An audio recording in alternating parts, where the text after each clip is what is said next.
Assalamualaikum warahmatullahi wabarakatuh. Halo teman-teman, di video kali ini coba kita bahas saham Telkom ya. Saham Telkom ini isunya adalah mau bagi dividen ya dengan yield sekitar 7% dan harganya sekarang naik ya 1% ya. Dari 2.800 ke 2.830 ya.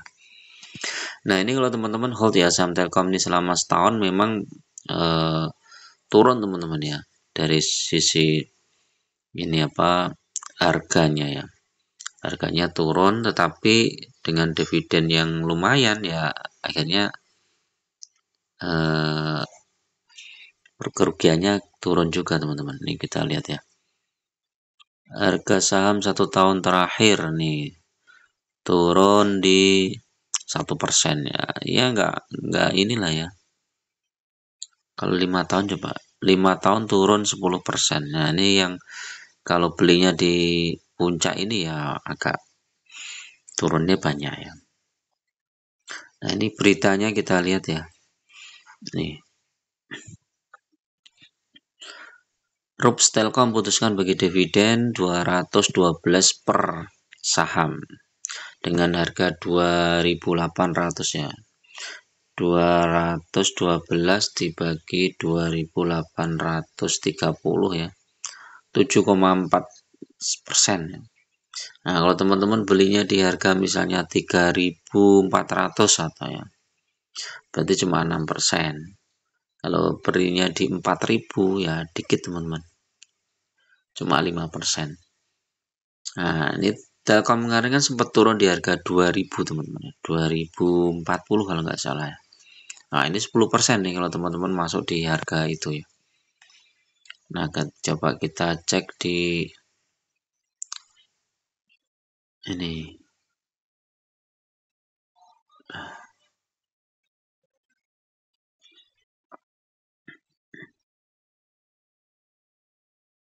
Telkom. Nah, ini Telkom itu sempat di harga 2.050 teman-teman ya. Ini di tanggal 8 April ya 2025. Nah, ini Telkom ini turun terus sahamnya dari ini 3.100, 3.200 ya, bahkan ini dari 4.000 ya. Di tanggal 21 Februari ya, ini Telkom tuh di 4.000, kemudian longsor terus sampai 2.000 ya, hampir separuh ya. Nah, sebelumnya Telkom naik ya. Nah, ini kan dari 4.500 nih di 2023 April dia turun terus ini ya. Turun sampai 3.000, 3.300, habis itu naik tinggi lagi. Sampai 4.000, turun lagi. Wah, ini Telkom ini emang catnya udah kayak saham gorengan aja nih. Tapi memang Telkom ini dari sisi dividen tuh masih lumayan lah ya. Nah, kalau teman-teman hold ya saham Telkom ini ya dari harga misalnya sekitar 3.000-an ya, ini ya sudah cuan lah ya. Walaupun cuannya dikit ya. Tapi kalau di hold lagi 1 tahun ke depan ya mungkin dengan bagi dividen lagi ya sudah positif teman-teman. Apalagi kalau pakai ini ya average down ya, saat harga sahamnya turun di 2.000, ini teman-teman average down di sini ya 2.050 ya. Sekarang udah naiknya lumayan nih ya. 2.830 dikurangi 2.050. Udah 780 poin ya. Udah 38% naiknya. Jadi kenapa investasi saham itu harus jangka panjang ya? Karena ya memang kalau jangka pendek kalian tuh akan terjebak di harga saham yang fluktuatif teman-teman ya. Tapi kalau jangka panjang minimal teman-teman udah dapat dividen. Udah itu aja. Minimal dapat dividen, terus kemudian ada potensi sahamnya juga naik. Nih lihat nih. Ini kalau teman-teman jangka pendek ya kalau pas belinya di harga yang turun ini ya nggak masalah sih sebenarnya. Ini di 2.560 Oktober 2020 ya, ini saat krisis ya COVID. Ini naik sampai 4.600 ya. Ini udah 2 kali lipat ya. Ya kalau udah 2 kali lipat ya boleh aja dijual teman-teman. Cuman kita kan nggak tahu ini Telkom mau dibawa kemana ya. Atau dijualnya di sini saat turun dikit ini ya di 4.000 ini dijual. Wah ini udah turun, nah ya udah untung dijual, nggak apa-apa sih.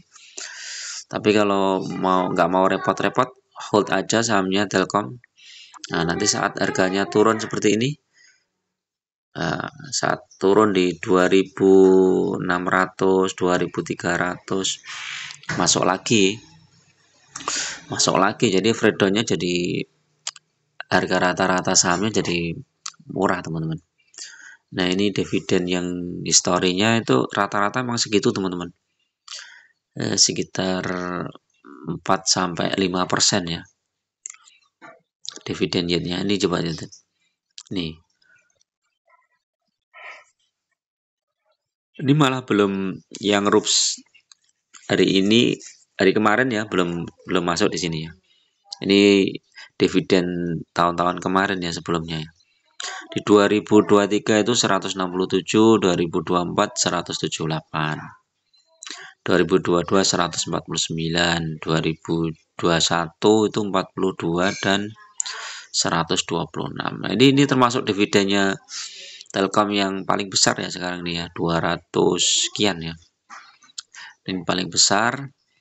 Dan kalau kita lihat kinerjanya kayaknya turun juga ini kinerjanya Telkom.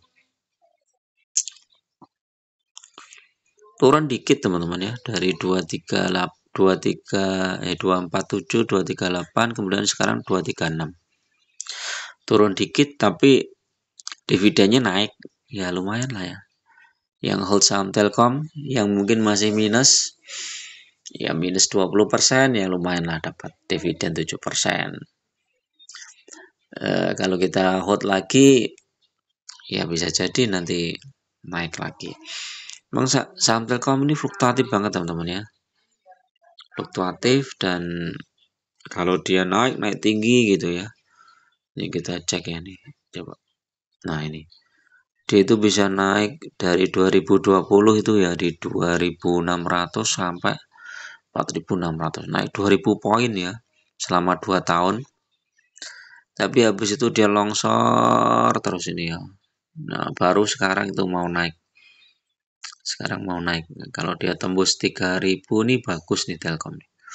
Tapi juga nggak jaminan juga teman-teman ya, sempat naik ini turun lagi. Jadi memang fluktuatif banget saham Telkom. Coba kita cek teknikalnya. Nah ini buy ya, karena ada tembus MA5, MA10 secara teknikal. Stokastik juga buy. RSI netral, MACD buy. Foreign ini udah mulai masuk ya. Secara prospektif ya, saham Telkom memang banyak ini ya teman-teman ya, banyak persaingan ya sekarang ya.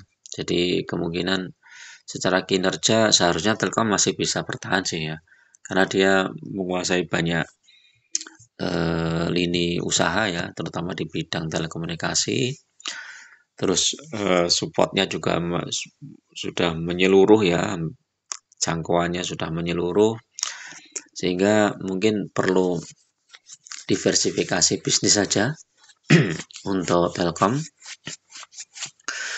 Dan kemungkinan dividen itu tetap jadi andalan Telkom ya, jadi bisa untuk kita hold lah saham Telkom, walaupun dividennya nggak terlalu besar ya, di bawah 10% ya, cuman 7% aja. Oke, itu dulu teman-teman untuk review saham Telkom, mudah-mudahan bermanfaat. Tetap gunakan data dan fakta dalam berinvestasi, jangan terjebak di saham-saham gorengan. Lebih baik fokus di saham-saham yang fundamental bagus dan syukur-syukur bagi dividen yang cukup besar. Bagi teman-teman yang mau gabung di grup ya, silahkan klik gabung, biayanya murah aja, cuma untuk traktir kopi. Teman-teman bisa request saham, bisa juga bedah portofolio. Terima kasih. Assalamualaikum warahmatullahi wabarakatuh.